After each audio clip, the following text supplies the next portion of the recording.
Time for an update on my rear touring tire dilemma. Um, this tire went on this bike a month ago. It's a Bridgestone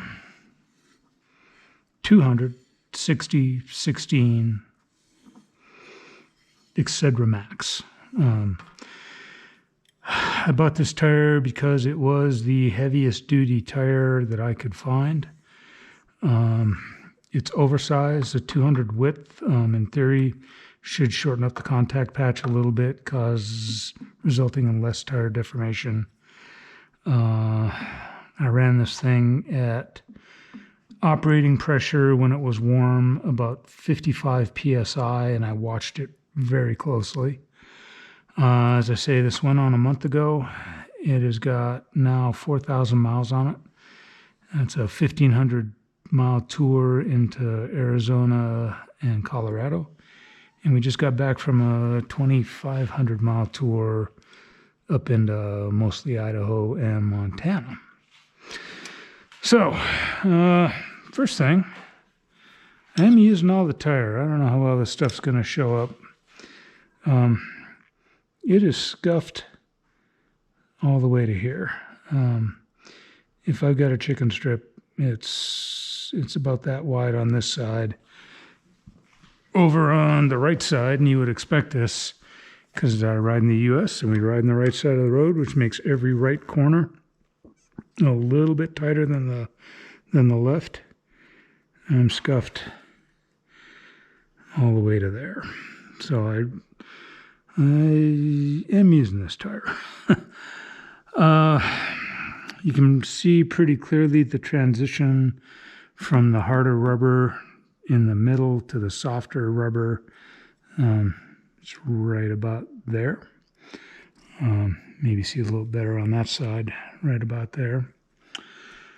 I am noticing something weird going on in the center of these cutouts. I've tried, this does not wash out.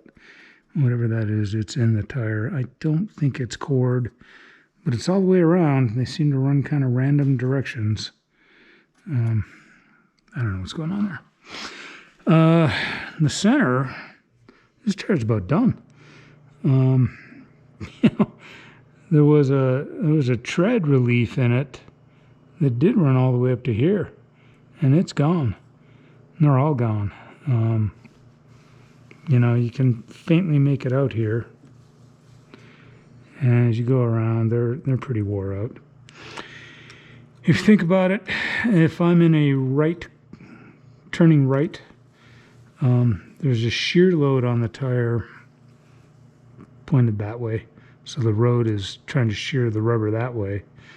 I think as much as a lot of guys, I use the throttle to come out of a corner and stand the bike up, which is going to put a shear force on the tire. Make sure I get this right. That way. So I'm guessing that the shear in the rubber is loading up kind of this direction in right corners as I'm putting on the throttle. And that kind of lines up with what I'm seeing here. This tire is starting to do what every tire does for me, and that is its cupping. So, this tread here, I'm imagining is there mostly to steer water out from under the tire. But what it's doing is creating a relief line for that shear force. So you can think of it, the shear is building up and building up and building up, and then all of a sudden it's completely released because the tire breaks contact with the ground, makes contact here and starts to build up again and again. There was a little tread here. It's gone. But, I'm building up the shear through here until I hit the next relief, and sure enough, there's another step.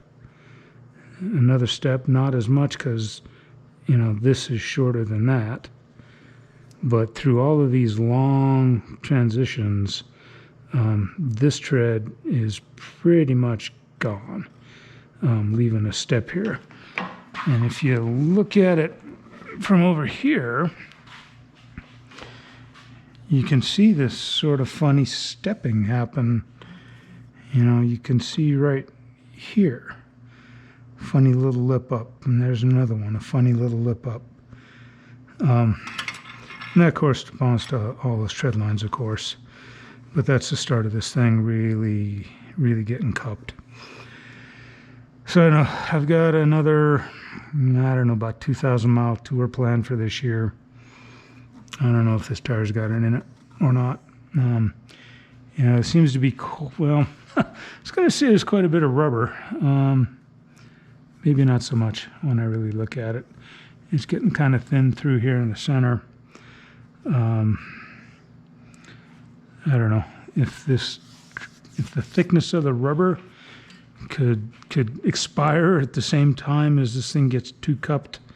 What happens is you start to get a real vibration feeling in the back of the bike when it gets cupped. So I don't know. I'm really thinking about dark siding the thing. I'm starting to think that might be the only way to get some real tire life out of this. That's it. I'll let you guys know what I decide to do.